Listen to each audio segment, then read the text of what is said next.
2024 में आपने प्रक्रिया क्यों नहीं स्टार्ट करी? और ये तो संविधान का प्रावधान है कि आपको जनगणना करानी पड़ेगी, फिर आपको सेंसस, पहले आपको सेंसस कराने पड़ेंगे यानी कि जातिगत जनगणना, उसके बाद डिलिमिटेशन आएगा, उसके बाद अपने आप सीट्स क्रिएट होंगी। तो ये सरकार की तरफ से चूक हुई है, लेकिन अपनी चूक दूसरों को सर पे पिटाने का एक कार्य हुआ है। लेकिन आप देख रहे हैं किस तरह से ये पूरा वेल प्लान्ड है भारतीय जनता पार्टी द्वारा, क्योंकि वो जानते हैं कि समाजवादी पार्टी और सभी ऑपोजिशन पार्टीज ने मिलकर महिला आरक्षण बिल को 2023 में पास कराया था। लेकिन ये कहीं ना कहीं डिलिमिटेशन की एक्सरसाइज को ये लोग पूरे देश में लाना चाहते थे बिना जनगणना कराए, जो संविधान का प्रावधान है। और ये नहीं चाहते हैं कि देश संविधान से चले। जो समाजवादी पार्टी का और जो पूरा विपक्षी दल यही कह रहा है कि जो सत्ता दल है ये इतने मोह में ये अपनी कुर्सी छोड़ना नहीं चाहते, और क्योंकि इनका जनाधार अब खिसकता जा रहा है, क्योंकि जानते हैं कि जाने वाली सरकार है ये, तो ये महिलाओं का नाम लेके अपने आप को बचाने की कोशिश कर रहे हैं। हम देख सकते हैं किस तरह कोशिश ये की जा रही है।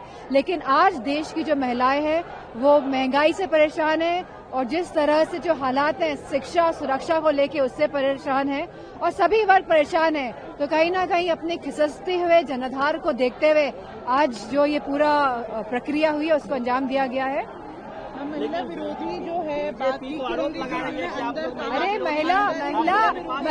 महिला विरोधी तो भारतीय जनता पार्टी है। और जब ये लोग जाएंगे, अब उत्तर प्रदेश में आएंगे, जो इन्होंने ओबीसी की महिलाओं को आरक्षण नहीं दिया है, जो मना कर दिया, तो अब इनको ओबीसी की जो महिलाएं हैं जिनको आरक्षण का अधिकार था, उनको इनका आक्रोश देखना पड़ेगा। ये हमने पहले कह रहा था कि बीजेपी देना नहीं चाहती, बीजेपी इवेंट करना चाहती है।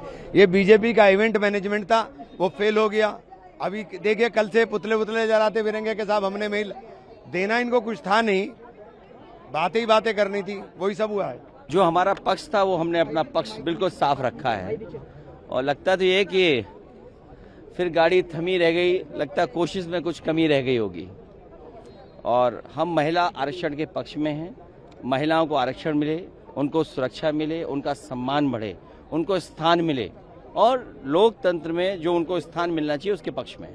सर कहा जा रहा है कि महिला की तरीके से किरण रिजिजू ने खुद अभी लास्ट में बोला कि महिला विरोध एक तरीके से बात है। समाजवादी पार्टी या विपक्ष ने कोई भी महिला आरक्षण को लेकर के विरोध नहीं किया, लेकिन उसके साथ जो महिलाओं का हक अधिकार को हरण करना चाहते थे, वो लक्ष्मण रेखा ऐसी खींची विपक्ष ने, उस लक्ष्मण रेखा के बाहर नहीं आ पाए। हमने कहा था कि हम महिला आरक्षण के लिए बिल्कुल समर्थक है, हम आज भी वोट करने के लिए तैयार हैं, लेकिन डिलिमिटेशन से आप इससे कोई लेना देना नहीं है। आप इन दोनों को डीकपल कीजिए, मतलब अलग अलग कीजिए।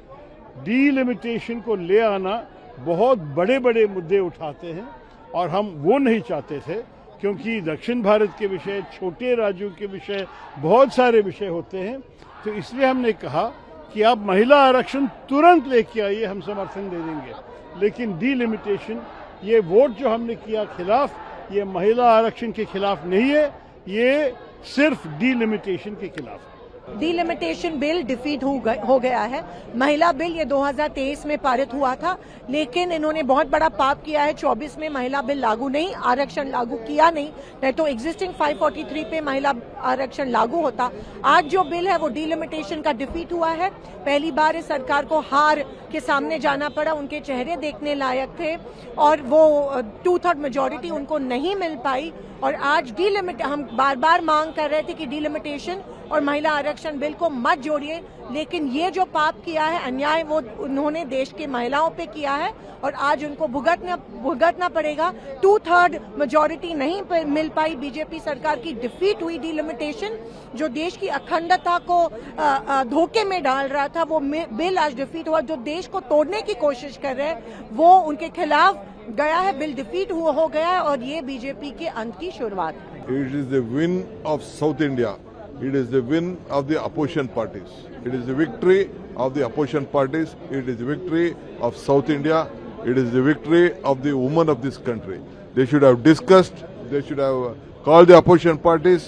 We supported the bill. We want the women reservation bill, but they did not take us into confidence. This has happened. अगर प्रधानमंत्री मोदी जी और भाजपा सरकार एक सरल महिला आरक्षण विधेयक लाते जिसमें परिसीमन का और जनगणना का कोई शर्त नहीं होता, तो महिला आरक्षण बहुत आगे बढ़ जाता।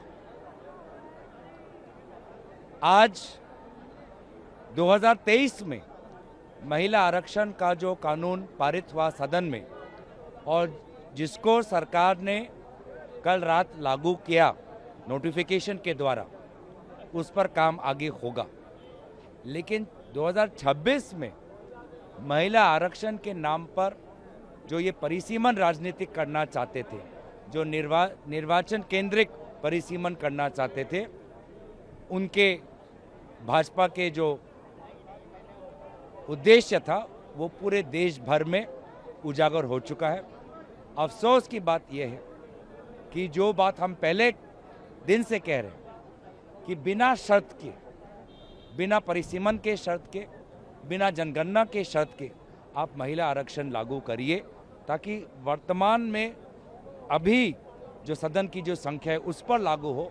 इस प्रकार का कानून भाजपा अगर लाते तो बात बहुत आगे बढ़ती।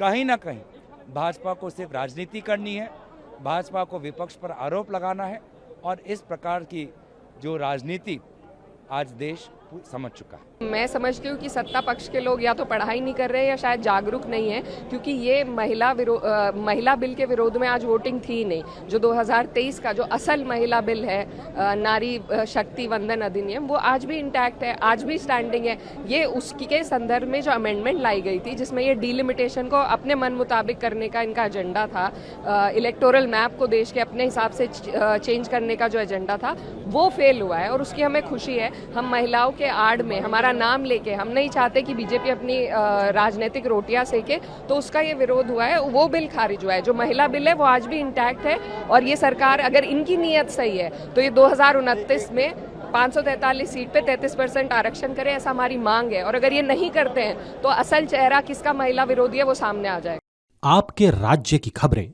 आपके शहर की खबरें सबसे पहले जानने के लिए देखते रहें अमर उजाला। चैनल को सब्सक्राइब जरूर कर लें और पाएं हर अपडेट।